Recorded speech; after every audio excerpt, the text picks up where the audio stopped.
네, 안녕하세요. 해커스 국어를 맡고 있는 신민숙이라고 합니다. 네, 오늘은 2017년도 지방지 해설 강의에 대해서 저희가 한번 해보도록 하겠습니다. 일단 문제 문항수에 대해서 한번 봐보도록 할까요? 요번에 본다고 한다면 어법이 6문제 정도가 출제가 되었어요. 그리고 비문학이 5문제고요. 문학이 5문제, 한자 도금과 고유어가 4문제 정도입니다. 일단 전반적인 어떤 출제 경향을 보면요. 문제 영역별로 문제 수가 비슷비슷합니다, 지금. 그러니까 어느 한 부분에 치중해서 공부를 한다든가 어느 한 부분은 내가 스스로 내가 그거를 제외시키고 공부를 했다든가 하시는 분들은요. 저희가 합격선에서 많이 멀어지게 될 수밖에 없습니다. 그러니까 고루고루 공부를 해야 된다는 게 이번 경향을 통해서 저희가 볼 수가 있어요. 그리고 또 한 가지는 굉장히 특이한 거다라고 말할 수 있는 게 뭐냐면은 요번에 당락을 좌우하는 것은 한자입니다. 한자와 고유어입니다. 왜냐하면 제가 한자와 고유어라고 하는 걸 4문제로 지금 넣어놓기는 했으나 여러분 여기 문학 부분에서요 시조 주제 찾는 문제가 나왔어요. 맞죠? 다음 시조의 주제로 알맞은 것은 이게 지조 찾는 문제가 나왔는데 이 지조 찾는 문제의 답이 바로 한자로서 찾았어야 돼요. 제가 그거를 뺐거든요. 그러니까 여기에 한 문제가 더 더해지게 되는 거고. 그러니까 문학과 한자를 갖다가 복합적으로 문제를 냈다는 얘기고요. 그다음 현대시가 인동차라는 현대시가 나왔어요. 근데 그 인동시 시 자체의 지문을 또 한자가 나왔다는 거예요. 한글을 주지 않고 한자를 줬다는 얘기입니다. 그래서 이 한자들을 여러분들이 읽지를 못한다고 한다면은 시가 해석이 될 수가 없었죠. 그 문제 또 하나 추가하면 총 6문제가 돼버려요. 그러면 뭐랑 우리가 그 많은 어법을 하는 거야. 비교해가지고 문제 문항수가 똑같게 되는 거죠, 여러분. 그죠? 그렇기 때문에 평소에 한자는 정말 평소에 꾸준히 외울 수밖에 없는 부분이었는데 이렇게까지 많이 출제가 되었다는 얘기입니다. 더군다나 이번에는 한자 성어가 출제가 안 됐어요. 한자 성어, 한자 사자성어가 안 나왔습니다. 그러면 다 뭐예요? 한자 도금 쪽이었습니다. 그쵸? 여러분들 가장 힘들어하는 도금인데 이거는 어떻게 해야 되는 거예요? 매일매일 꾸준히 암기했니? 안 했니? 앞으로도 이거는 한자 도금하고 고유어는 출제가 반드시 굉장히 많을 겁니다, 여러분. 분명히 그럴 거기 때문에 이 부분에 대한 공부가 우리가 유념해서 해야 되는구나 라고 생각을 하시고요. 두 번째 같은 경우는 전반적으로 고루고루 나오는구나. 한자와 고유어가 중요하지만 전반적으로 고루고루 나오는구나. 이런 것들을 우리가 볼 수 있습니다. 마지막 한 가지를 더 말씀드리면요. 비문학이요. 비문학의 지문이 길어지고 있습니다. 또한 이번에도 보듯이요. 어떤 과학이라든가 아니면은 무슨 지형, 한국 지리적인 그 지형이라든가 과학이라든가 이런 지문들이 껴들어오기 시작해요. 옛날에는 인문사회적인 지문밖에 없었는데 이제 조금씩 지문 자체가 전문화되기 시작한다는 겁니다. 어려운 지문들, 다양한 지문들 여러분들이 보셔야 되고요. 지문이 길어지는 지문들도 여러분들이 문제를 풀어가지고 그거에 대한 대비를 하셔야 된다는 게 이번 지방직 문제를 통해서 저희가 볼 수 있는 부분이었습니다. 네, 그러면 저희가 한번 들어가 보도록 하겠습니다. 풀이 한번 가볼게요. 1번입니다. 이거 저희가 수업 시간에 굉장히 많이 했던 거예요. 본다고 한다면 또아리 아니죠. 또아리 이렇게 되는 것이고요. 다음에 얘는 뭐예요? 머리말 많이 강조했어요. 사이소리 현상에 일어날 수 있는 모든 조건을 갖추었음에도 불구하고 얘는 절대로 사이소리가 나지 않는다. 니은 첨가가 되지 않는다. 머리말로 발음하기 때문에 니은 시옷이 사이 시옷이 들어갈 수가 없습니다. 이거는 뭐 또 나왔네요. 잠가야 잠가. 그쵸? 잠거라고 하는 우가 들어갈 이유가 전혀 없다 라고 그랬습니다. 얘는 어떻게 됐다는 거예요? 퍼렇다 퍼렇고 퍼러어서 이렇게 된다는 얘기고요. 이랬을 때 얘는 뭐예요? 어간과 어미가 다 변하게 되죠? 얘 탈락하게 되고요. 얘는 이로 바뀌게 됩니다. 그래서 어떻게 되는 거예요? 퍼레 그 다음에 뒤에 붙은 서자 이렇게 되겠네요. 답은 1번 되겠습니다. 이거는 난이도라고 말할 수 없어요. 여러분 이 정도는 여러분들이 기본적으로 하실 수 있으셔야 됩니다. 두 번째예요. 고유어죠. 말길이 되어 몇 달 만에 말길이 드디어 되어서 겨우 상대방을 만나보았다. 말길이 되다라는 것은 나를 소개하는 그런 기회를 만나게 되다. 나를 소개하는 길이 트이게 되다라는 걸로 나와 있습니다. 그래서 이거는 답 3번 이런 뜻입니다. 저희 3권에 본다고 한다면은 이런 지문들 저희가 볼 수 있는 부분들입니다. 그래서 말길이 되어 라고 하는 거 여러분 3번 고유어를 외워주셔야 되는 부분이었습니다. 3번입니다. 숫자의 합은 드디어 단위성 의존명사라고 했던 것들 있죠? 제가 이것들 개수 합쳐가지고 문제 나와요. 잘 봐놓으세요. 그랬어요. 그리 많이 어렵진 않습니다. 특히 기본적인 바늘 쌈이라는 건 배늘 몇 개예요? 24개. 맞죠? 그럼 24. 그 다음에 한재라고 하는 건 탕양 몇 개? 20첩. 맞죠? 한재를 짓는다. 20첩. 그래서 20첩을 지었고요. 다음에 오이나 가지 같은 것들을 뭐라고 한다? 한 거리 몇 개? 50개라고 합니다. 총 합쳐서 되죠? 답 4번 되겠습니다. 답 4번 되겠습니다. 됐죠? 4번입니다. 밑줄 친 시어에서 외롭고 쓸쓸한 화자의 심정을 나타내기 위해 동원된 객관적 상관물로서 여기서는 객관적 상관물에서 화자 자신과 동일시 된다고 얘기했어요. 그러니까 나와 똑같다. 나의 마음 상태와 똑같고 나를 대신하고 있다. 이런 식으로 생각해 주시면 되겠죠. 그죠? 감정이입이라는 것도 똑같은 얘기로 가겠네요. 화자 자신과 동일시 되는 거니까 감정이입적인 것들, 그쵸? 감정이입적인 것들, 이런 것들로 해석하셔도 됩니다. 그러면 봄비 내리는 서쪽 못은 어둑한데 봄비가 내리는 저쪽의 연못은 어둑어둑한데 분위기를 좀 더 안 좋아지게 만들고 있죠. 지금 어떻게 해요? 분위기가 자체가 봄비가 내리고 있어. 비 내리고 있죠. 나를 우울하게 만드는 분위기예요. 그쵸? 그 다음에 어둑어둑해지는 그런 분위기입니다. 그 속에서 찬바람은 비단 장막으로 스며들고 있다. 그러니까 내가 있는 내 방 안쪽으로 지금 바람이 오고 있다. 내 마음, 허한 마음을 표현해 줄 수도 있습니다. 시름에 겨워 작은 병풍에 내가 기대했어요. 근심에 겨워가지고 내가 작은 병풍에 기대니 담장 위에 살구꽃이 떨어지네.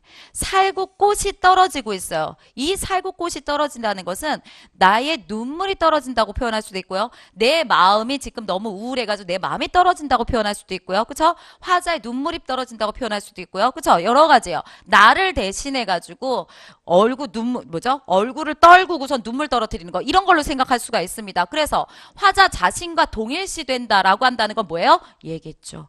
살구수곳이 떨어지는 것처럼 나도 내 마음도 떨어지고 있다. 내 마음도 안 좋아지고 있다. 나의 눈물이 떨구고 있다. 이런 뜻들이 되기 때문에 답 몇 번? 4번입니다. 여기서 봄비라는 것은 화자의 정서가 화자의 이 우울하고 이 슬픈 정서를 좀 더 부각해지는 소재지 봄비 자체가 화자를 설명하고 있지 않습니다. 화자의 자신과 동일시되는 것은 아닙니다. 화자 자신. 그러니까 다시 말해서 화자의 감정을 부각시켜주는 쪽이죠. 부각시켜주는 쪽이지 이거는 동일시됐다라고 말할 수 없기 때문에 1번 쪽이 아니라 몇 번이요? 4번 쪽으로 가는 거예요. 한자에서 표시됐지만 한자에서 표시된 거 이쪽으로 오셔가지고 여러분들이 표시하시면서 보시면은 봄비가 되고요. 비단 장막이 되고 병풍이 되고 살구꽃이 되기 때문에 답 4번 됩니다. 여러분. 아시겠죠? 1번하고 4번 중에서 여러분들이 가장 많이 헷갈렸을 거라고 생각하지만 4번이 맞습니다. 그래서 화자 자신과 동일된다는 것은 살구꽃입니다. 5번입니다. 다음 시조에 대한 설명으로 적절하지 않은 것을 보세요 라고 되어 있습니다. 정철이라고 하시는 분이 쓰신 시조가 됩니다. 그래서 이거 같은 경우에선 뭐예요? 딱 본다고 한다면 뭐예요? 술 한 잔 마시면서 소 타고, 그쵸? 소 타고 가가지고 내가 알고 있는 지인 집에 가서 술 한 잔 마시고 뭘 즐기고 있어요? 풍요를 즐기고 있는 내용입니다. 풍요를 즐기고 있는 그런 시조예요. 그러면 일단 읽어볼게요. 제 넘어, 제라는 게 고개예요. 고개를 넘어 권농의 집에 누군지 모르겠지만 이거 뭐 이름이겠죠. 뭐 누구누구의 집에 술이 익었다라는 말을 어제 듣고 소를 발로 박차서 언치를 놓아서 언치라고 하는 거는 뭐라고 할까요? 깔개 같은 것들이에요. 뭐 안장 같은 것들이에요. 그런 것들을 놓고 짓을 타고 라고 했어요. 눌러서 타고 눌러 타고 내가 이렇게 된 거예요. 그러니까 내가 소 타고 간다는 얘기거든요. 소 타고 가서 아이야 너네 권롱 지금 어디 계시냐? 정자수 왔다 하더라. 나왔다 해라. 이 정자수가 바로 좌수 정철이죠. 좌수예요. 정시성을 가지고 있는 좌수 정철을 얘기하고 있는 겁니다. 나왔다고 해라. 니네 권농 어디 계셔? 권농 나왔다고 해. 그러면은 얘한테 지금 아이라고 하는 애가 진짜 아이인지 아니면 노비인지 그걸 떠나가지고 지금 얘 아이한테 뭐 하고 있어요? 대화를 지금 청하고 있는 쪽이죠. 그러니까 대화체로 있거든 영탄적 어구이다 라고 하는 거 맞고요. 화자의 의사를 간접적으로 전달하는 것이다. 네, 가서 전해라 라고 했으니까 간접적으로 전달하는 거 맞습니다. 근데 2번이요.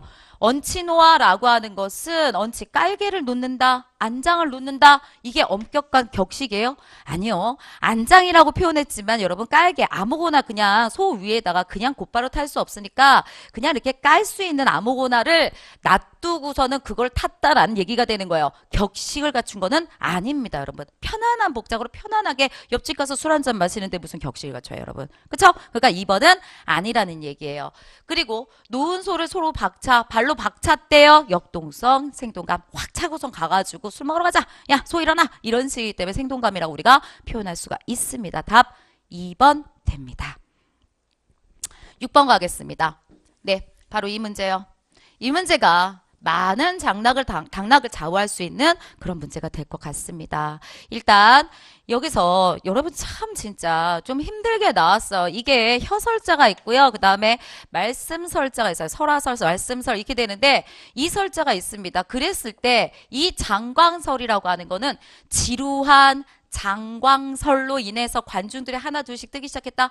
너무 길게 장황하게 얘기하는 거예요. 너무 길게 느려뜨려서 장황하게 얘기하는 거는 장광설이라고 하는데 여기 같은 경우에서 뭐예요? 이걸로 하기가 너무 좋아요. 이걸로. 근데 불구하고 여기 장광설이라는 거에 설자는 혀설자입니다. 그쵸? 그래서 이 3번하고 4번은 아예 될 수가 없었어요. 이게 참으로 가장 진짜 변별력을 갖다가 여러분들이 가장 틀리기 쉬운 문제였을 거고요. 이걸로 인해서 아마 당락이 많이 좌우가 될 것 같습니다. 그 다음에 유언비어라고 하는 겁니다. 비자가 아니 비자가 들어가면 안 되는 거예요. 근데 그럴싸하죠? 왜? 말이 사실이 아닌 게 유언비어니까. 나도 모르게 많은 사람들이 이쪽 저쪽에서 많은 사람들이 떠들어가지고 왜 계속 전달되는 말들이 유언비어니까 아닌 거야 해서 요거 하시기가 너무 쉬워요. 요거 아니었어요. 많이 강조했었습니다.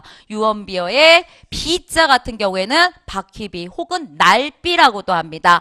날개비, 날비. 그러니까 뭐 하는 거예요? 언어가 지금 말이 흘러가가지고 말들이 날아다니고 있어요. 유언비어가 막 퍼져나가는 거. 이런 쪽으로 가가지고 날비, 바퀴비 이쪽으로 가셔야 돼요. 그래서 1번입니다. 그리고 여기 같은 경우에서는 뭐 하는 거예요? 분별할 변 이렇게 가야 되기 때문에 답 1번 되는 겁니다. 가장 어려웠던 문제로 생각이 됩니다. 답 1번 됩니다.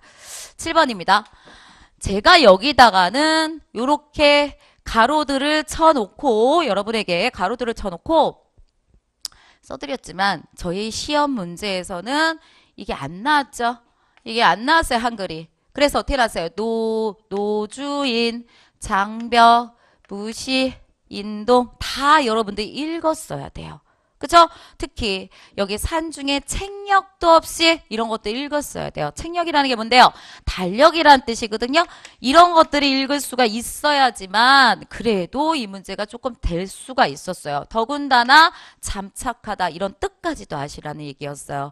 그래서 이 문제도 난이도가 조금 있었습니다. 신데도 불구하고 한글이 아니라 한자로 줬다라는 거, 그 안에 들어가 있는 어떤 어휘에 대한 문제를 줬다라는 거. 근데 그 어휘가 우리가 잘 모르는 어휘까지 줬다라는 거. 그쵸? 이 정도입니다. 근데 이 시 같은 경우는 정지용의 인동체 같은 경우에서는 어느 정도 조금 공부를 문학에서 조금이라도 조금 공부를 하셨다라고 한다면 아셔야 되는 시 중에 하나입니다, 여러분. 굉장히 낯설거나 그러진 않습니다. 그렇기 때문에 문학을 갖다가 어떻게 해요? 예전에 우리가 나왔던 너무나도 기본적이고 너무나도 중학교 정도의 수준인 그거보다는 한 단계가 조금 더 들어갔다는 얘기입니다. 그래서 요거 조금 더 가는 우리가 더 공부를 해줘야 된다. 너무 낯선 것까지는 아니다 하더라도 조금 더 가야 되는구나. 여태까지 나온 것보다 약간 그 난이도가 범위가 넓어졌구나. 이런 생각을 해주셔야 될 것 같습니다. 갈게요. 노주인의 장벽에 이 장벽이라는 거는 위에 벽 이렇게 생각하면 돼요. 네, 우리 내부 안에 우리 장기들 벽에 무시로 때때로라는 뜻이죠. 언제든지 시간을 정하지 않고 아무 때나 때때로 인동상기문을 흘러내리고 있다. 근데 인동이라고 했고요. 여기가 인동차예요, 여러분. 그러면 얘는 무슨 뜻이냐? 인동차를 끓인 물이 흘러내려가고 있다. 벽 쪽으로 흘러내려가고 있다. 그쵸? 위 장벽으로 흘러내려가고 있다. 이렇게 표현할 수도 있지만 이 인동이라는 걸 뭐냐면 이 한자 그대로 보세요. 겨울을 인고한다. 그리고 언제적 분이세요? 정지용 언제적 분이세요? 일제강점기 분이시죠. 그러니까 뭐라고 생각할 수 있어요? 인동을 끓인 물이 내린다. 다시 말해서 겨울을 참는다. 뭐를 참는 거예요? 일제를 견디다. 견딤이라고 하는 것을 요거 전체로 이렇게 해서 볼 수가 있는 부분입니다. 그러니까 운동차 끓인 물이 내가 위 벽을 타고 내려간다 라고 생각할 수도 있지만 인동차를 끓인 물 마신다 이렇게도 해석할 수 있지만 두 번째는 일제강점기 시대의 그 고난스러운 날들을 겨울로 대표되는 그 고난스러운 날들을 견딘다 이렇게도 생각할 수 있어요. 다음이요. 자작나무 덩그럭 불이 도로 피어 붉어지고 있고 불이 붉어지고 있어요. 그리고 구석에 그늘지어 무가 순을 돋아 파릇파릇하고 지금 파릇파릇하고 있어요. 두 개가 서로 뭐예요? 색채 대비를 보여주고 있고요. 그 다음 여기서 본다고 한다면 뭐가 불이 붉어지고 있고요. 순이 막 돋아나고 있어요. 그러면 이게 무슨 얘기겠어요? 바로 봄이 오고 있네요. 겨울을 견디고 있는데 봄이 오는 게 느껴지잖아요. 더군다나 흙 냄새가 훈훈히 김도 살이다가 흙 냄새가 김이 살인다는 건 흙이 풀리는 거예요. 흙이 그 얼음 속에서 딱딱해졌던 게 흙이 녹는 거예요. 그러면 이게 흙 냄새가 훈훈히 살이다가 흙이 녹고 있다가 라고 하는 거 그럼 여기는 다 뭐가 되겠어요? 봄이죠. 봄이 느껴지기 시작하는 거야. 아, 겨울을 견디면 봄이 오구나, 봄이 올 거야 라는 걸 표현하고 싶은 거겠죠. 그쵸? 다음 바깥 풍설 소리에 잠착하다 라고 했어요. 이거는 잠착하다는 정신을 골몰하다, 어느 곳에 내가 정신을 골몰하다 이런 뜻이에요. 막 이러다가 바깥 풍설 소리가 막 들리는 거예요. 아직까지 뭐가 바람 불고 그 다음에 서리치고 그 다음에 막 눈 오고 하는 거예요. 그 소리에 아직 거기에 골몰하고 있다. 내가 분명히 그래 이걸 잘 견디면 언젠가 봄이 올 거니까 괜찮을 것이야. 뭐 이런 생각하면서 골몰하는 거겠죠. 그렇죠? 그러면 요거는 뭐가 되겠어요? 시련이나 고난, 일제강점기 속에서의 어떤 아픔 이런 것들이겠죠. 산 중에 책력도 없이 아까 달력이라고 말씀드렸죠? 달력도 없다고 그랬어요. 그러면 날짜가 하는 거랑 관련이 없다라는 얘기예요. 날짜라고 하는 거랑 관련이 없다는 얘기죠. 그렇죠? 그러면은 속세 속에서 어떻게 되든 뭐 그런 것들은 상관없다는 거죠. 그래서 속세와 단절 속에서 그쵸? 날짜가 뭐 이렇게 생각하지 않고 속세와 단절 속에서 삼동이 하얗다. 겨울이 하얗게 느껴지지만 그 겨울을 나는 견딜 것이다 라는 얘기로 지금 표현되고 있는 시입니다. 다시요. 내가 지금 겨울 참을 거야. 봄이 올 때까지. 근데 지금은 뭐야? 지금 아직까지도 시련의 시기에 있지만 그래도 나는 어떤 날짜를 세가지 않고 묵묵히 의연하게 나는 뭘 기다릴 거야? 겨울 동안 기다릴 거야. 겨울이 지나가리 기다릴 거야. 라고 표현하고 있습니다. 그러면 여러분 산중에 고적한 공간이 배경이다. 내 산속이잖아요. 책력도 없다 그랬으니까 시각적 대두가 나타나 있다. 나타나 있죠? 됐어요. 한 폭의 그림 같은 인상을 준다. 네, 불이 붉어져 있고 무가 돋아 있고 막 이런 거죠. 문에 순이 돋아 있고 이런 거기 때문에 이거 될 수 있어요. 잠착하단 여러모로 고려하다가 아니라 골몰이 생각하다. 한 가지 일에 정신을 골몰하다. 이런 식의 것을 골몰하다. 이렇게 골몰하다 이런 식의 것을 보여주고 있는 거기 때문에 여러분 우리 답은 몇 번? 4번이 되겠습니다. 됐습니다. 8번 가겠습니다.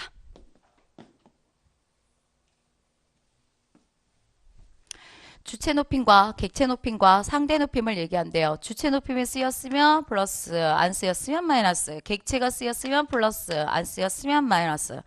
상대 높임이 안 쓰였으면 마이너스, 반말이라고 그랬으니까요. 그쵸? 해요체가 쓰였으면 플러스 이렇게 되는 거네요.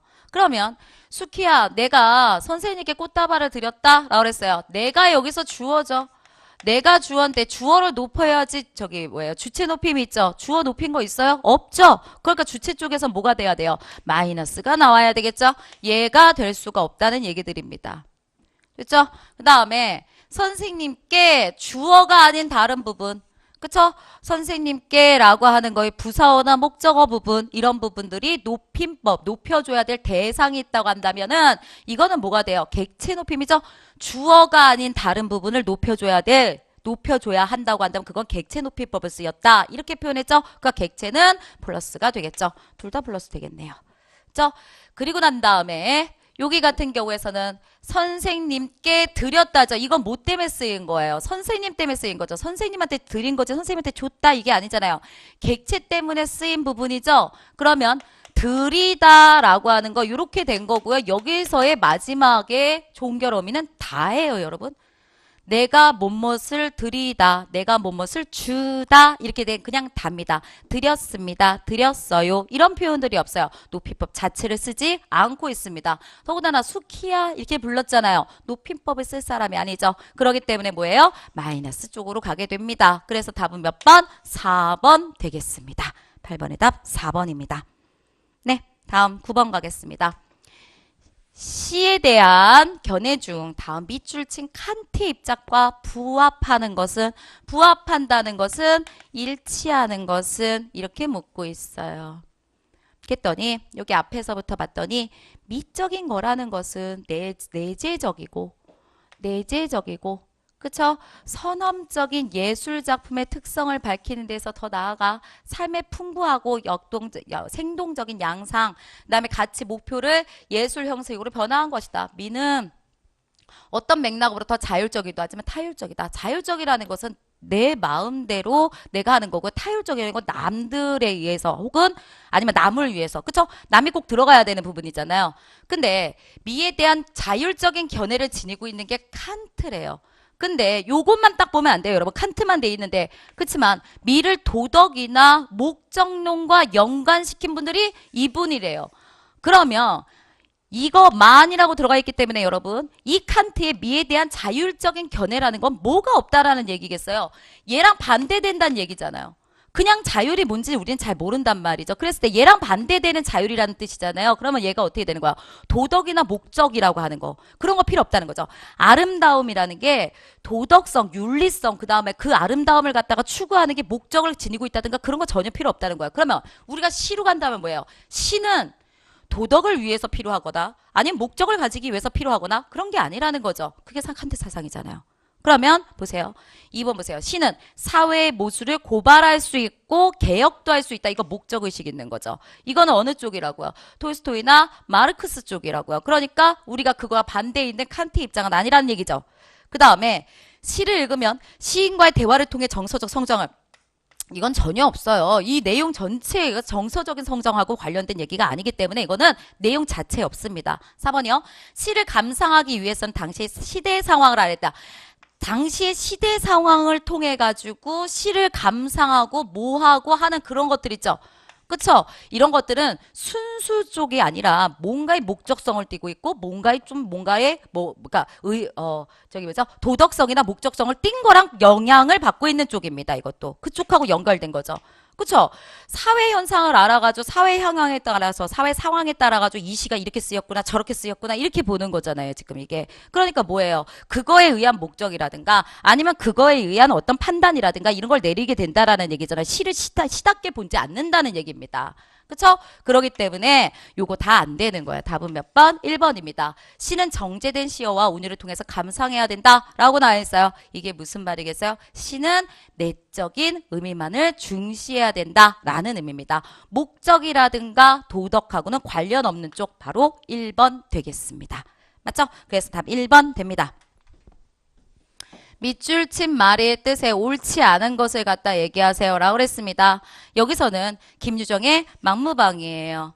김유정의 만무방인데 만무방이 뭐예요? 어리석은 사람들, 되먹지 못한 인간들, 그렇죠? 여기 응오랑 응칠이가 나오는데 둘 다 되먹지 못한 사람들로 얘기하고 있어요. 그런데 이 둘의 문제냐는 거죠. 이 둘의 문제가 아니라 사회 구조가 그 당시의 사회 현실이 이 형제를 이런 식으로 본 거 아닌가라고 하는 것을 보여주기 위한 소설이 바로 이거였어요. 근데 여기서는 그런 쪽에 어떤 전체적인 줄거리라든가 이 소설에서 중요한 어떤 핵심적인 요소 이런 거보다는 뭘로 냈어요? 어휘로 냈어요. 그러니까 문학인데요. 문학인데 불구하고 어휘랑 이렇게 접목시킨 거예요. 그러니까 이번에 난이도가 어렵게 느껴지겠죠. 그죠? 내가 이 작품을 아는데 이 뜻까지 내가 알아야 돼? 라고 생각하시니까 문제가 되는 겁니다. 어휘요. 다시 한번 강조되고 있습니다. 그쵸? 이런 것들도 이제 소설 쪽에서 어휘 같은 것도 문제를 낼 수가 있구나. 그런 쪽이 조금 많아지겠구나. 이렇게 생각해 달라는 얘기예요. 때는 한창 바쁠 추수 때이다. 농군치고 송이파적을 나올 놈은 생겨나지도 않았다. 그리고 요거 전체 내용을 좀 아시면은 조금 더 쉽습니다. 이 내용이요. 그런데 왜 쉽냐? 이거예요. 요 내용이 앞부분의 내용인데 불구하고 농사꾼치고 송이파적을 나올 놈은 지금 추수 때인데 송이파적 나오지 않을 거라는 거죠. 송이파적이라는 것은 심심풀이로 송이 캐러 나오지 않는다고요. 그쵸? 심심풀이로 아니면은 좀 할 일 없어가지고 한번 그냥 송이나 캐볼까 하면서 나오지 않는다고요. 그렇기 때문에 얘가 되는 겁니다. 그럴 리가 없다. 그쵸? 허나 그는 꼭 해야 할 일도 없고 뭐 계집도 없고 뭐 자식도 없고 아무것도 없잖아요. 그리고 남의 방은 이때야 남의 겹방이고 남들이 살고 있는 겹방에 내가 거기서 잠을 자든가 잠을 새우잠에서 자고 있어요. 겹방에서 잠은 새우잠 자요. 새우잠 잔다라는 것은 어떻게 자고 있는 거세요? 한 대에서 내가 한 대에서 이렇게 자는 거겠잖아요. 바깥잠 자는 거예요. 그리고 편하지 않게 자는 것을 갖다가 새우잠 잔다고 표현하는 겁니다. 근데 여기서는 안잠이라고 표현했죠. 그러면 이게 틀려요. 안잠이라는 것은 뭘 갖다 얘기하는 거냐면 어떤 여자분이 남의 집에서 먹고 자면서 그 집 일해주는 거. 그 집 일해주는 건 안잠이라고 그래요. 근데 얘는요. 내가 부처멀 농토도 없고 계집도 없고 자식도 없고 그 다음에 남의 집 겹방에서 내가 그냥 새우잠이나 자면서 편안하게 내가 살고 있는데 이런 얘기거든요. 근데 남의 집에서 있으면서 그 집의 일을 도와줘야 그 집을 도와준다는 얘기는 없습니다. 그리고 그 집이 도와주지 않고 뭐 하는 거야? 어떤 곳에 딱 매여 있지 않고 송이파적이나 하러 돌아다니는 거잖아요. 답은 2번 되는 겁니다. 그리고 아래 볼게요. 오늘 아침만 해도 한 친구가 찾아와서 별을 털 건데 한번 도와줘 라고 그랬대요. 그랬더니 안 간대요. 내가 왜냐하면 이 땅 삼천리에 늘여놓은 곡식이 말짱 누구 것인가? 이 곳에 곡식이 이렇게 펼쳐져 있는데 근데 불구하고 내가 거기 가가지고 그런 일을 왜 해? 먼저 먹는 놈이 임자 아니야? 도둑놈 심보가 있는 거야. 내가 지금 추수한 곳에 가서 이걸 내 거야. 이게 아니라 여기 들녘에 있는 거 갖고서는 그냥 가져다가 먹으면 내 거야. 라고 말하고 있는 거예요. 뭐 일명 말하자면 도둑질이죠. 그죠? 이런 생각하는 거야. 먹다 걸릴 만치 그토록 양식을 쌓아두고 일이다. 무슨 난장마들. 세상에 이렇게 다 곡식들이 이렇게 펼쳐져 있는데 불구하고서는 도대체 그런 거 놔두고서는 그 일하러 가가지고 그게 무슨 난장맞을 일이냐. 몰매 맞을 일이냐. 말도 안 되는 일이냐. 이런 뜻이에요. 그 다음 걸리지 않도록 먹을 궁리나 해야지. 남들한테 걸리지 않고 이렇게 쓱싹 해가지고 먹을 궁리나 할 게지. 하기는 그도 한 3번이나 걸려가지고 잡힌 거죠. 남의 거 이렇게 추수하는 거, 벼 같은 거 이렇게 훔쳐왔을 때 잡힌 거예요. 3번이나 걸려서 구매밥으로 사관을 틀었다마는 구매밥이라고 하는 게 여러분 원래 그 교도소 같은 데서 이렇게 사관 몰래 이렇게 조금씩 넣어주는 밥이래요. 그러니까 교도소에서 먹는 밥이에요. 교도소에서 사관 같은 사람들 그 조그마한 구멍 같은 걸로 넣어주는 밥이래요. 거기 밥으로 사관을 틀었다마는 이라고 그래서 그러니까 사관 틀었다. 양쪽 팔꿈치와 무릎 관절을 틀었다. 이거는 그럼 무슨 얘기 되는 거예요? 고생했다. 다시요. 고생했다. 이 뜻이에요. 아하. 내가 한 3번 걸려서 교도소에 가서 고생도 많이 했지만 했지만 그래도 내가 먹다 걸리기는 뭐 하는 거야. 결국 제 밥상 위에 올라온 제 목도 자칫한 먹다 내 밥상 위에 올라온 것도 내가 먹다가 체할 판이니까 아유 괜찮아. 걸리지만 않고선 남의 거 먹으면 돼. 교도소 갔다 왔는데도 정신 못 차리고 있는 거겠죠. 그쵸? 그런 얘기를 하기 때문에 이것도 맞는 거예요. 다시요. 사관을 틀었다라고 하는 건 양쪽 팔꿈치와 무릎 관절을 튼 거예요. 굉장히 고통스럽겠죠? 고통스럽고 고생했다라는 뜻이에요. 어떻게 해요? 걸려서 교도소 가서 내가 고생도 많이 했지만 라는 뜻이 된다고요. 그래서 이것도 맞게 되는 겁니다. 답 2번입니다. 예전의 작품들이죠. 그렇기 때문에 정말 20년, 30년, 40년 이럴 때 쓴 작품들을 이러한 어휘로 우리가 문제가 지금 출제가 되고 있습니다. 여러분 이런 것 좀 봐놓으셔야 되고요. 일단은 뭐부터 아시는 게 좋아요? 만무방이라든가 봄봄이라든가 이런 소설 같은 경우에 아주 세세하게 줄거리를 알아두신다고 한다면 전체적으로 우리가 이 하나하나의 어휘를 모른다 하더라도 문제를 풀 수 있을 겁니다. 굉장히 세세하게 알아두시는 게 훨씬 더 도움이 될 수 있습니다. 11번입니다. 이거 마찬가지입니다. 시조요. 시조를 다 하는데 한자를 읽을 수가 없었으면은 그러면은 문제를 풀 수가 없었습니다. 1번 솔성 이렇게 되는 거예요. 이거 률로만 아시는 분들이 있어요.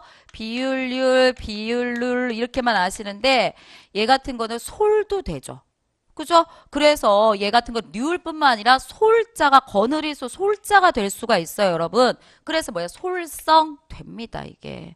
그래서 하나의 한자인데 불구하고 도금이 다른 거 이런 것들을 알 수 있니, 알고 있니까지도 나온 문제예요, 여러분. 그래서 여기서는 뭐예요? 타고난 성품을 지키자라는 뜻으로 1번으로 가는 겁니다. 두 번째 게 선교고요. 잘 사귄다라는 뜻이고요. 준법 정신이요. 그쵸? 법령을 내가 잘 쫓는다라는 얘기고요. 독학한다라는 것은 스승 없이 혼자서 공부한다 이런 뜻이에요. 그러면 얘가 무슨 뜻인데요? 내가 좋다고 해서 남 싫은 일, 남들이 싫은 일 하지 말며 남이 한다고 해서 의가 아니면 쫓아가지 말아라. 우리도 천성을 지켜서 생긴 대로 해라. 천성 지켜서 살아. 그러면 얘는 천성을 어떻게 바라보고 있는 거예요? 선설. 그쵸? 선하게 바라보고 있는 겁니다. 선하게 성악설이 아니라 여기서는 성선설 이렇게 되는 겁니다. 선설 이렇게 되는 겁니다. 그래서 얘 같은 거는 솔성 타고난 성품을 지키자. 답 1번 되겠습니다. 12번 되겠습니다. 표준어 나왔네요. 그쵸? 근데도 어렵게 나왔어요. 그래서 여러분 본다고 한다면 요거는 저희가 실전동형 모의고사 같은 거 문제 풀 때 상당히 많이 했던 것들입니다. 허구한이죠? 허구헌이라는 단어 없습니다. 허구하다가 있기 때문에 허구한 얘가 맞는 거고요. 그 다음에 깨단하다라고 하는 게 있어요. 이게 무슨 뜻이에요? 오랫동안 생각해내지 못했던 일들을 어떤 실미로 말미암아 깨닫거나 분명히 한다. 깨닫는다의 뜻이에요. 오랫동안 몰랐던 거를 드디어 알게 되다의 뜻이에요. 사업에 실패했던 원인을 이제야 깨닫게 되었다. 이 뜻이라고요. 깨닫하다가 있습니다, 여러분. 그래서 얘가 되는 거예요. 얘가 됩니다. 그 다음에 3번 아주머니는 부엌에서 갖가지 양념을 뒤어내고 있었다. 이거는 뒤져내다가 있어요. 저가 들어가야 돼요. 그리고 뒤져내다라는 것은 들춰내거나 여기 앞에 써놨어요. 들춰내거나 찾아내는 것을 갖다 얘기하는 거야. 그러니까 아주머니가 부엌에서 갖가지 양념을 막 둘쳐보고 막 이것저것 찾는 거지 막 이렇게 하는 거야. 둘추는 거죠. 둘추는 거. 그쵸? 들춰내다라고 하는 뜻입니다. 그 다음에 여기 있는 거 본다고 한다면 근죄를 짓고도 그는 뉘연히 대중 앞에 섰다. 이런 단어 없어요. 버젓이가 맞습니다. 잘못 표기된 거야. 버젓이 대중 앞에 섰다. 이렇게 되는 겁니다.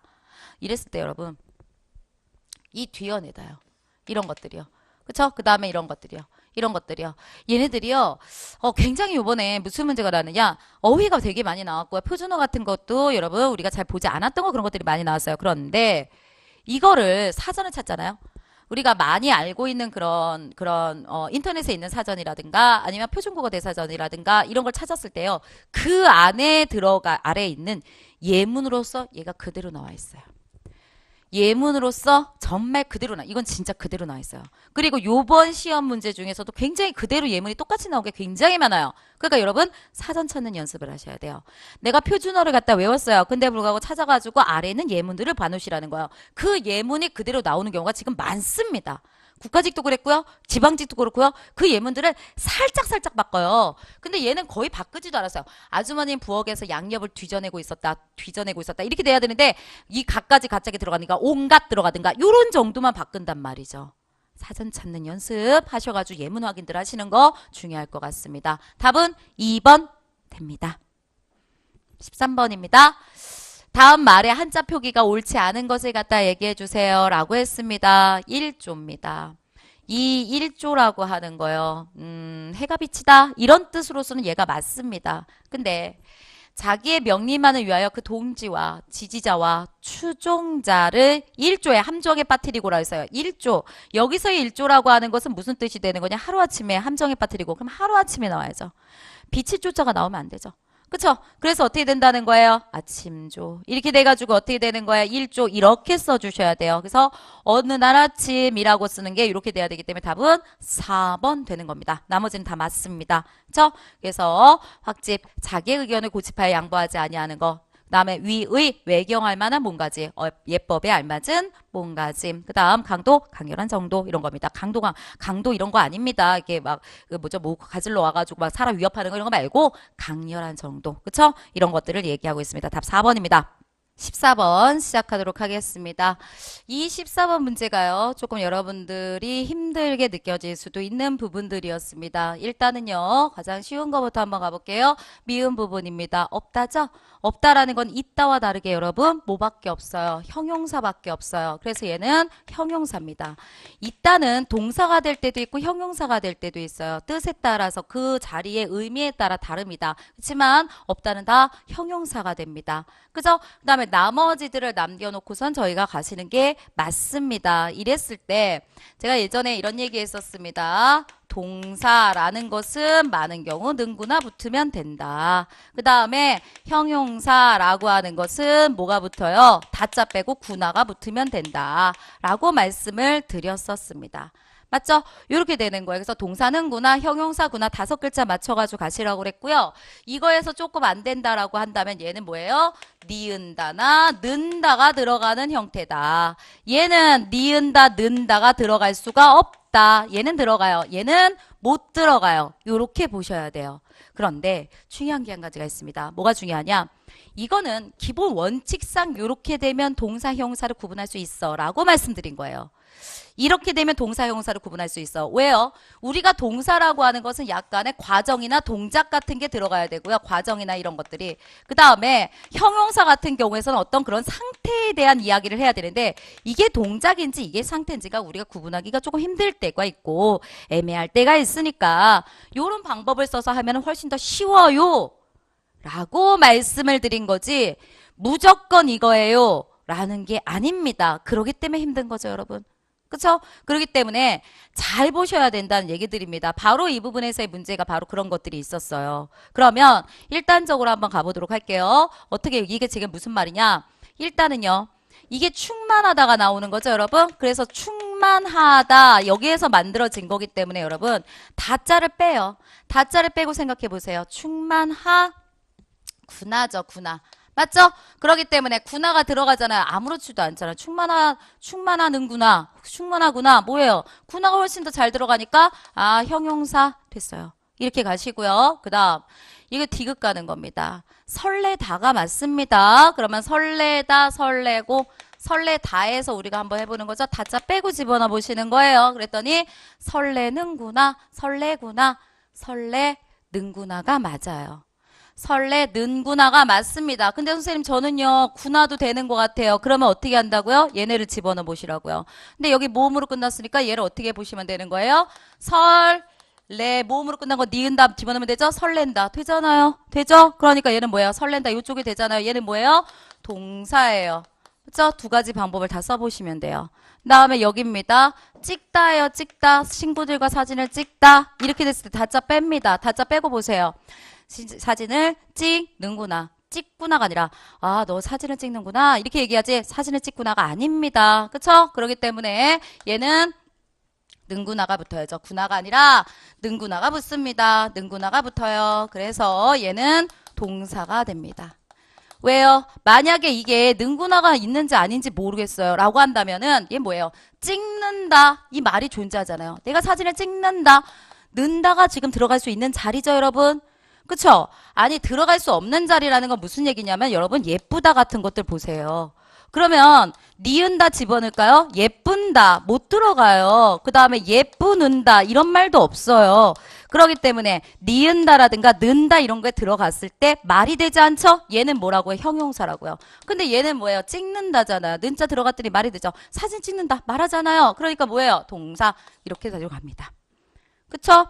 그러면은 얘네 두 개 니은 디귿이 동사고 리을 미음이 어디 갔어요? 리을 미음이 지금 뭐라고 그러는 거예요? 지금 형용사. 얘는 안 되네요. 얘는 안 되네요, 지금. 그다음에 마지막 기억 남았습니다. 얘가 좀 어려워요. 왜냐하면 흐드러지다예요. 흐드러지다. 흐드러지구나. 개나리 꽃들이 흐드러지구나 라는 거. 근데 흐드러지는구나 라는 걸로 생각하기가 너무 좋아요. 그리고 흐드러진다 라고 생각하기도 너무 좋아요. 이게 그런데 얘는 뭐예요? 형용사입니다. 왜요? 본래의, 제가 아까 맨 처음에 말했잖아요. 본래 이걸로 들어갈 수가 없고요. 이건 뭐예요? 흐드러지다 라고 하는 걸로 뭐가 있는 거예요? 흐드러지다 상태잖아요. 꽃이 그렇게 흐드러지게 지금 펴 있는 상태잖아요, 여러분. 그렇기 때문에 얘는 뭘로 가야 돼요? 형용사로 가셔야 됩니다. 그쵸? 그 다음에 이게 개나리 꽃들이 흐드러지는구나 라고 하는, 흐드러지구나 라고 하는 걸로 가는 게 맞습니다. 는구나가 아니라 구나가 붙어야 됩니다. 흐드러지구나. 와, 예쁘다. 이렇게 돼야 돼요. 그렇기 때문에 형용사입니다. 답은 몇 번? 2번 갑니다. 얘 때문에 조금 힘드셨을 겁니다. 흐드러지는구나가 되는 듯한 느낌이 좀 되실지 모르겠는데 흐드러지구나가 맞고요. 더 맞는 이유를 말씀드린다고 한다면 상태입니다. 어떤 과정이나 그런 게 아니라 지금 그런 상태로 있기 때문에 얘는 기억이 2번이 맞게 됩니다. 그래서 형용사가 돼요. 네, 다음으로 가겠습니다. 15번입니다. 하나의 패러다임의 형성은 단초에는 불완전하며 그 다음에 다만 이후 연구의 방향을 제시하고 뭐 특정 부분의 성공적인 결과를 약속할 수 있었을 뿐이다. 뭐 저쩌고 이렇게 나와 있어요. 근데 정상과학이라는 게 있대요. 여기부터 볼까요? 설명으로 옳은 것은 이라고 나와 있으니까 과학자들이 패러다임을 기반으로 하여 연구를 진척시키는 것을 쿠는 정상과학이라고 불렀다. 어떤 것을 기반으로 해가지고 연구를 진척시킨대요. 그리고 기초적인 전제가 확립되었기 때문에 과학자들은 이 시기에 상당한 심오한 문제의 작은 영역들에 집중한다. 보이세요? 기초적인 전제가 확립됐대요. 그래서 작은 거. 뭐가 기초가 있으니까 그 안으로 좀 더 세분하게 들어가가지고 그런 연구들을 집중할 수가 있게 되었다. 그 다음, 연구는 이제 혼란으로서의 다양성이 아니라 이론과 자연 형성을 일치시켜가는 지식의 확장이다. 그쵸? 혼란으로서의 다양성, 다양한 어떤 이론들 그런 게 아니라 이론과 자연 형성을 일치시켜가는 거. 이론이 있으면 자연에서도 정말 그런 것들이 되는지 일치시켜가는 그런 지식의 확장으로서의 다양성을 말한다. 이렇게 나와 있어요. 정상과학은 완성된 과학은 아니다. 완성된 건 아니다. 정상과학의 시기에는 이미 이론의 핵심 부분들이 정립돼 있다. 아까 말했잖아요. 그쵸? 핵심 부분들이 있대요. 다만 연구 세부 내용이 좀 더 깊어지거나 넓어질 뿐이다. 새로운 걸 말하는 게 아니라 깊어지더라. 그러면 이러한 시기에 과학자들의 열정과 헌신성은 무엇으로 유지될 수가 있겠는가? 그리고 연구가 고작 예측된 결과를 쪽칠 뿌리고 예측된 결과가 나오지 않으면 실패라고 규정되는데 어떻게 얘네들이 열정과 현실성으로 이걸 유지할 수가 있을 것인가? 그렇죠? 예측된 결과가 나와야지만 되고 그걸 나오지 않으면 실패라고 계속하는데 계속 그걸 연구하고 우리가 거기에 헌신을 쏟고 이럴 수 있을까? 있다. 왜? 수수께끼풀이라는 말을 통해 가지고 할 수 있다. 어떻게 해요? 이론으로서의 예측 결과가 실제 현상을 일치시켜 보기 위해서 기계적, 개념적, 수학적 방법을 다 동원해서 이건 뭐예요? 이제부터는 이론과 그 다음에 실제를 일치시켜 보기 위한 그런 열정과 그런 노력을 하다 보면은 사람들이 열정과 헌신 이런 거를 잃어버리지 않을 수 있다라고 지금 표현하고 있는 겁니다. 그러면 여기서 답은 몇 번으로 되어 있는 것이었어요. 여기 봤을 때 옳은 것은 이라고 하는 거였습니다. 예측된 결과만을 쫓을 수밖에 없기 때문에 과학자들의 열정과 현실성이 낮아진다. 아니라고요. 수수께끼 풀인가? 그걸 통해 가지고 할 수 있다고 그랬잖아요. 이 시기의 패러다임 현상은 처음에는 불완전하나 수속 연구를 통해서 완전히 해석할 수 있는 과학으로 발전한다. 완전하지 않다라고 그랬어요. 그렇죠? 과학 이론일 뿐이다. 다음 과학적 패러다임의 정착으로 이론의 핵심 부분들이 정립되어 있다라고 그랬어요. 네. 어디서 얘기했어요? 바로 앞에서 얘기했었잖아요. 여기 보니까 정상과학의 시기에는 이미 이론의 핵심 부분들이 정립돼 있다. 그대로 나와 있습니다. 다음 여러 가지 상반된 시각의 학설이 등장해 이론이 다양해져. 이론이 다양해지는 게 아니라 좀 더 세분화되더라. 이렇게 표현했습니다. 답 3번입니다. 네, 16번 들어가도록 하겠습니다. 잡다의 유효어에 해당하는 예문으로 적절하지 않은 것은 이라고 그랬어요. 그러면 여기다가 유의어니까 여러분, 뭐 풀이를 집어넣었을 때, 이런 단어들을 집어넣었을 때 여러분, 전혀 무리가 없다고 한다면은 예문으로 들어갈 수가 있는 거겠죠? 하나씩 넣어볼게요. 기억. 할아버지는 돼지를 죽여서 잔치를 베푸셨다. 들어갈 수 있죠? 돼지라고 하는 걸 죽여가지고 음식으로 만들다 라고 하는 거니까 될 수가 있어요. 2번. 그들은 멱살을 쥐고 싸우고 있었다. 쥐다, 멱살을 쥐다 얘기가 될 수 있으니까 될 수 있습니다. 세 번째요. 어림하다. 이건 어림하다라는 건 대략적으로 짐작하다 이런 뜻이거든요. 그런데 술집 주인은 손님의 시계를 술값으로 잡았다. 대략 짐작하다. 말이 되지 않죠? 여기서 잡았다라는 건 담보를 맡다. 담보로 내가 그거를 맡았다. 이런 뜻이 되기 때문에 여러분 얘가 될 수가 없어요. 그래서 답은 3번이 돼야 되겠죠, 여러분. 그렇죠? 여기 같은 경우는 담보로 맡다라는 거고 어림하다는 건 대략 짐작하다라는 뜻이 되기 때문에 이건 될 수가 없습니다. 산불이 난 지 10시간 만에 불길을 잡았다. 이렇게 나와 있어요. 불길을 진압하다 충분히 될 수 있는 겁니다. 그렇기 때문에 답 3번 되겠습니다. 17번이요. 다음 글을 통해서 답을 찾을 수 없는 질문을 갖다 얘기하세요. 라고 했어요. 밀물에 의해서 해수가 해안선에 제일 높게 들어온 것과 썰물에 의해서 제일 낮게 빠진 곳 사이를 해당하는 부분을 조간대라고 한다. 처음 보는 거에 대한 설명이죠. 개념 설명이 맨 위에 왔어요. 그래서 이러이러하다라고 나오고요. 조간대의 높이에는 상부, 중부, 하부로 나뉜다. 이렇게 나왔어요. 상부는 파도가 되게 강해요. 그래서 물이 겨우 닿는 곳이에요. 그렇기 때문에 뭐예요? 뜨거운 태양열을 견뎌야 하는 게 많더라 라고 말을 하고 있고요.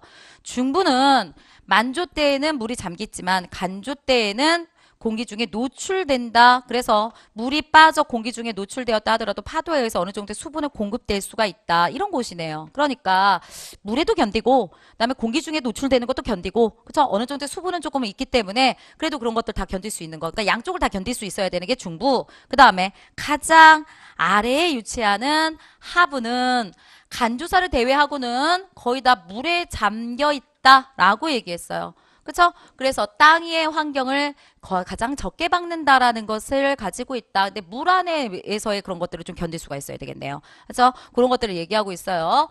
그래서 조간대에 사는 생물들은 불안정하고 척박한 바다 환경에 적응하기 위해서 높이에 따라 수직으로 종이 분포한다. 네. 그다음에 얘네들을 발견하였다면 그것이 조간대에서 물이 가장 높이 올라오는 지점인 것이다. 라고 표현되어 있습니다. 네. 그러면 해볼까요? 조간대에서 총알, 고등류 여기 나왔네요. 사는 곳은 어디입니까? 물이 가장 높이 올라오는 지점이에요. 그대로 답 나와 있잖아요. 그 다음 조간대의 중부에 사는 생물이라고 하는 건 얘네밖에 나오지가 않았어요. 그렇기 때문에 이거는 내용 자체가 없어요. 다음 조간대의 높이에 따라 생물의 종이 수직으로 분포하는 이유는 뭐예요? 수직으로 분포하는 이유가 뭐라고 했어요? 환경에 적응하기 위해서 불안정하고 척박한 바다 환경에 적응하기 위해서예요. 다음에 조간대에 사는 생물들이 견뎌야 하는 환경적 조건에는 어떤 것들이 있습니까? 환경적 조건에는 뭐들이 있어요? 라고 그랬더니 여기서 얘기하는 것들은 상부에서는 중부에서는 하부에서는 각각에 대한 설명들을 해주고 있잖아요. 그러니까 나와 있습니다. 그래서 답은 2번 되는 겁니다. 18번 되겠습니다. 18번 다음 개요를 기초로 하여 글을 쓸 때 주제문으로 가장 적절한 것을 갖다 얘기하세요 라고 그랬어요. 다른 것들은 고민 안 하셨을 것 같고요. 1번하고 2번 중에서 고민하셨을 거라고 생각합니다. 이랬을 때요. 2번이 왜 안 되냐면은 기업이 연구개발에 투자를 늘리고 연구개발에 소홀했으니까 연구개발 투자를 늘리고 품질 향상에 많은 요새 품질 개선을 하고 판매 후 서비스 개선을 하고 노력을 기울여야 된다. 맞긴 맞아요 여러분. 근데 여기서 뭐예요? 주제문이죠. 그러면 얘네도 지금 빠져 있고요. 그 다음에 가격 경쟁력 요인, 이 비가격 경쟁력 요인이잖아요. 근데 가격 경쟁력을 높이기 위한 요인으로서 제조 원가가 지금 상승하고 있고 그래서 문제가 되고 있는 거잖아요. 고금리 이런 것들이 문제돼요. 이거는 기업이 할 수 있는 일이 아니죠. 여기 안에 들어갈 내용들이 아니잖아요, 지금. 그죠? 그렇다고 한다면 뭐예요? 수출 경쟁력을 좌우하는 요인을 분석해라. 좌우하는 요인. 이런 요인들이 있어요. 그에 맞는 방안들을 쫙 마련해야죠. 그쵸? 모든 것을 다 총괄적으로 포함하고 있는 주제문이 들어가야 되기 때문에 답은 1번이 되겠습니다. 19번이요. 그쪽에서 물건 하나 맡아주셨으면 좋겠어요. 나랑 지금 대화하고 있는 쪽입니다. 나랑 대화하고 있는 여기를 청자라고 하자고요. 우리가 그런 물건 하나 맡아주셨으면 해요. 그건 우리 할머니의 유품이에요. 우리 할머니, 나의 할머니, 나 쪽이잖아요. 저는 그쵸? 비슷한 거죠? 똑같은 거죠? 우리 할머니의 유지에 따라 당신에게 그것을 전해야 될 책임감을 느껴요. 할머니께서는 본인의 생각, 본인이죠. 할머니 본인의 생각인 거잖아요. 그것을 저에게 누차 말씀하신 바가 있기 때문이죠. 부디 당신이 여기도 천자잖아요. 할머니가 품었던 호의를 거절하지 않길 바랍니다. 아시다시피 할머니는 결코 말씀이 많으신 분이 아니었죠. 당신께서 생전에 표현하지 못했던 할머니 당신께서 예전에 표현하지 못했던 그런 심정이 거기에서 절실히 아로새겨져 있을 것입니다. 라고 말했습니다. 옳은 것을 얘기하세요. 답 3번 됩니다. 니을이라고 하는 부분, 미음, 시옷 얘네 세 가지가 다 뭐가 되는 거예요? 바로 할머니가 되는 겁니다. 그렇죠? 그렇기 때문에 답 3번이에요. 나머지는 다 맞춰보시면 됩니다. 마지막 문제입니다. 다음 글의 논증 국어를 옳게 파악한 것을 얘기하세요 라고 나와 있습니다. 디귿 부분에 대한 얘기 우리가 논증 구조예요. 그랬을 때 많이 어렵지 않습니다. 기억 봤더니 동물들의 행동을 잘 살펴보면 동물들도 우리가 사용하는 말 못지않게 의사소통 수단을 가지고 있는 듯이 보인다. 그 다음에 논증의 결론이에요? 주제문이에요? 그렇게 보인다. 그렇게 그런 듯이 보인다. 이런 게 어떻게 주제문이에요? 주제문이 될 수가 없죠. 그쵸? 내가 뭔가를 주장하고 있거나 이런 쪽이어야 되는데. 그쵸? 다음에 동물들이 여러 가지 소리를 내거나 몸짓을 함으로써 인간과 다른 바 없이 의사소통을 교환하고 있는 듯하다. 논리적 결함을 지적하는 게 아니라 그거에 대한 부연 설명을 하고 있는 거겠죠. 그래서 얘도 안 돼요. 그러나 그것은 단지 겉모습의 유사성이 지날 뿐이지 근본적인 차이가 있다. 기역, 니은을 부정한다. 그럼요. 그러나라고 말했으니까 새로운 논점을 제시한 것이다. 그렇죠? 인간의 말하고 동물의 말이라 소리라고 하는 건 근본적으로 다르다. 새로운 논점이잖아요.